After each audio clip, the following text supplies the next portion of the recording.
Okay, so super exciting day today. We have autopilot now to install.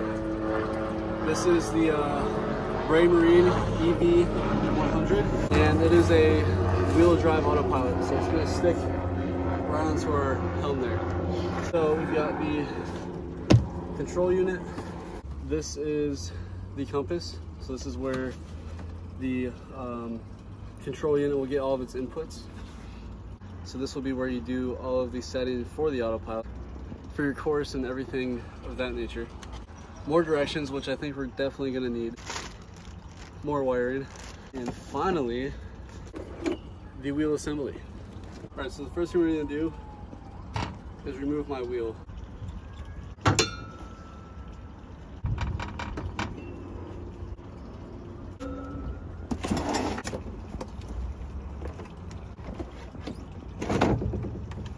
Wheel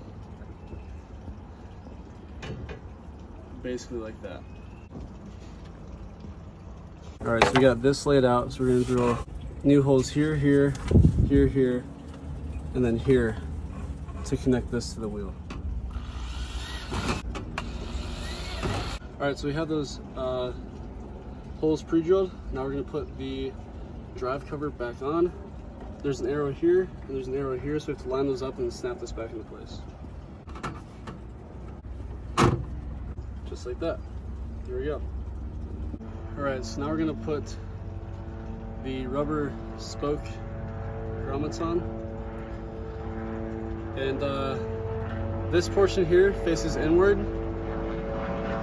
Snap them on there. And then we'll move those into place once we put the actual locks on. So here are the actual spoke clamps, and they include the bolts and the Allen key for it. So just like the rubber, this portion is going to face inward, and you just have to be mindful because on the spoke here there's a little groove that locks in to the middle of this, so it should sit in there just like that. So that sits on there just like that, and then you'll bolt this directly to the case through the holes that you drilled.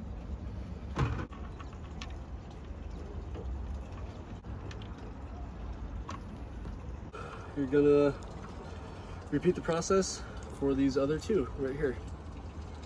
And this will automatically center itself. So you don't really have to worry about that. As long as your holes are lined up and drilled in the correct spots, all you have to worry about is sliding these up or down.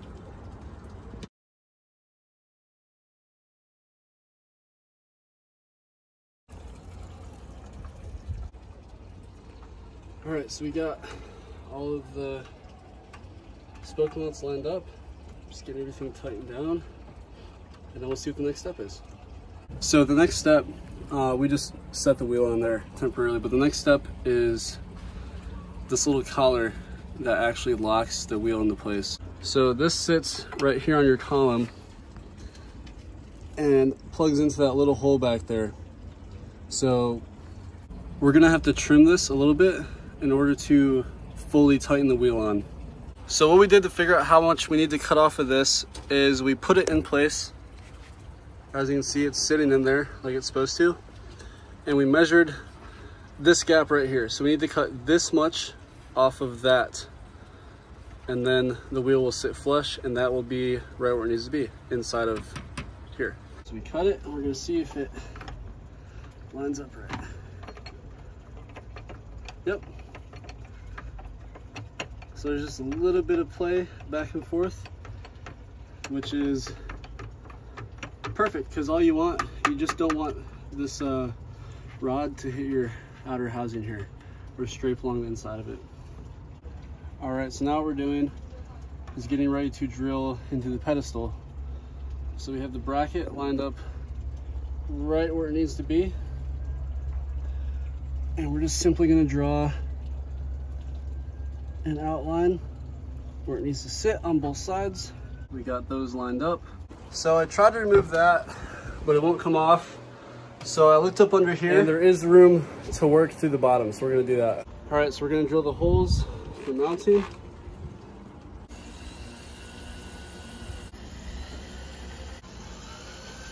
All right, we got the holes drilled, and now we're gonna bolt this into place. And we have all the screws started. So we're gonna get the screws set in, put the wheel back on, and then we'll come back out here tomorrow to do all the wiring. All right, and that is bolted on. So now it's time to see if we lined everything up correctly.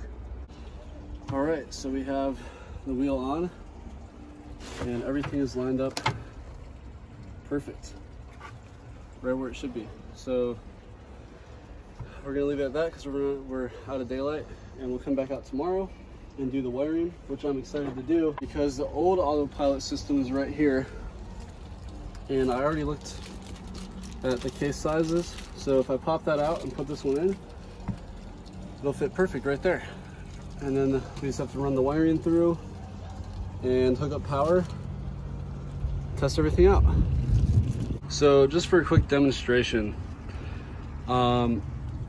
this lever right here is the clutch. So right now the motor is engaged, and if you pull this lever all the way up, now you can steer it as you normally would, which I think is a cool and easy feature to have.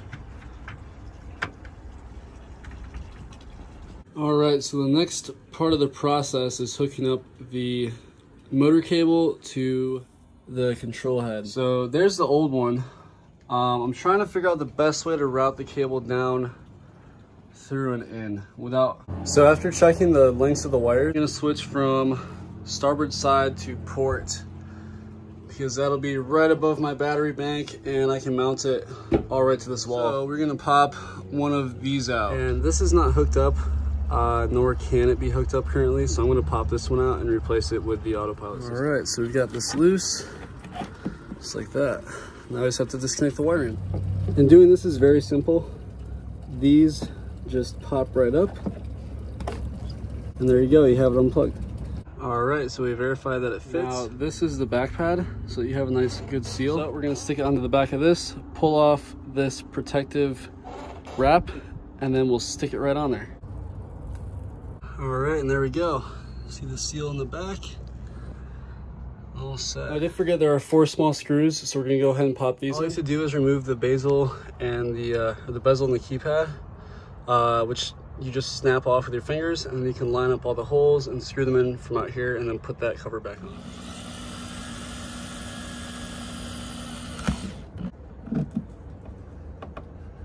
All right, and there we have it.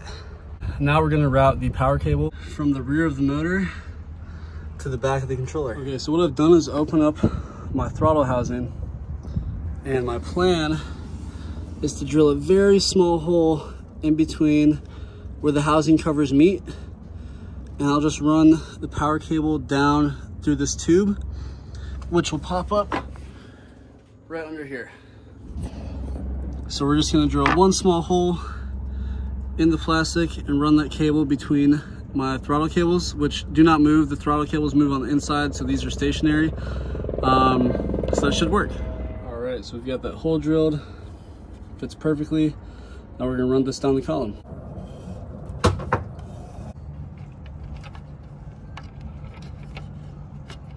And there it is. Perfect, exactly what we wanted. All right, so before we get any further into the wiring, I'm gonna hook up the ACU and the control unit. We have the control unit here. We have our sensor core right here. So much like the unit on the outside of the boat, we had to take the cover off to access the mounting points. And this has to be mounted vertically. So we're gonna mount it right back there in the corner next to the solar controller. And again, we are gonna drill some pilot holes because when I hooked up the solar controller, I did snap a few screws trying to put them through this really hard wood. So.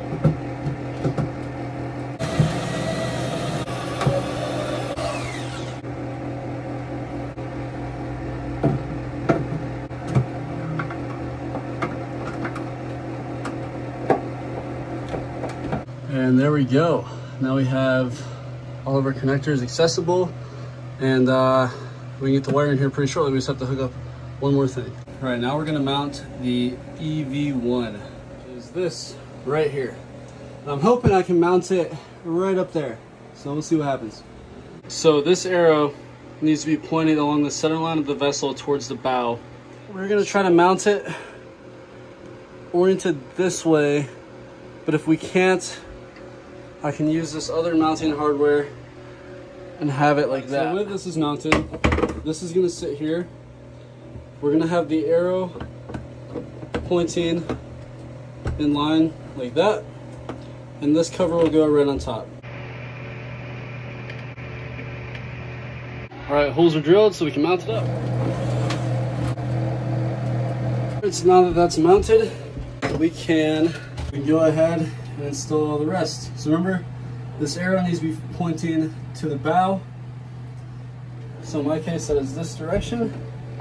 So we have to drill one more hole, and that is for the C-Talk wire. So we will go ahead and do that real quick as well. So we'll go ahead and test this hole with a wire connected. Let's make sure it all fits in there as it should.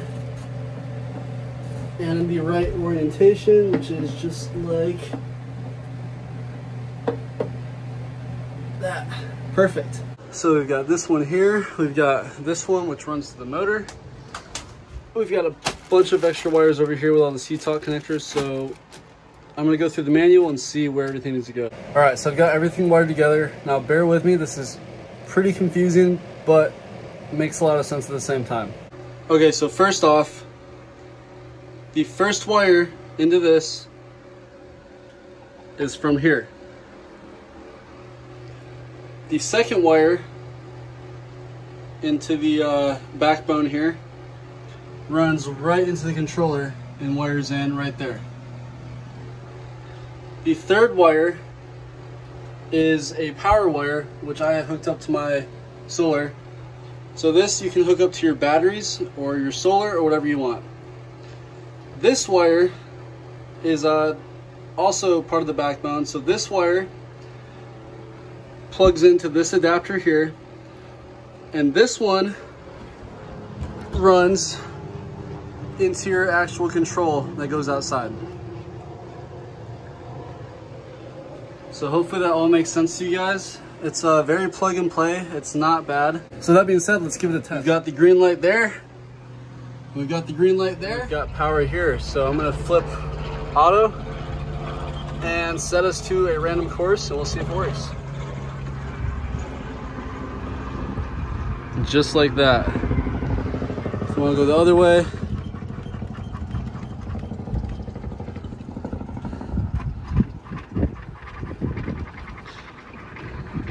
and you can change the speeds on this too, depending on what kind of cruising you're trying to do. There we go. And then again, to disengage it, lift up on the clutch, put your wheel wherever you want, and then you can lock it back in place. As always, thank you for watching, guys. I will do a sea trial with this soon. My motive for getting the autopilot was because I want to start doing the inter-island sailing, and I don't want to have to sit there at the wheel for 8 or 10 or 12 or however many hours a day. So now I have the autopilot. It'll be a lot more easy to relax and tend to the sails, not have to worry about going off course, etc. So again, thank you for watching, and I hope you guys enjoyed the video. All right, and here's the final product. I got all the wires tucked away as neatly as I can, and everything is running as it should.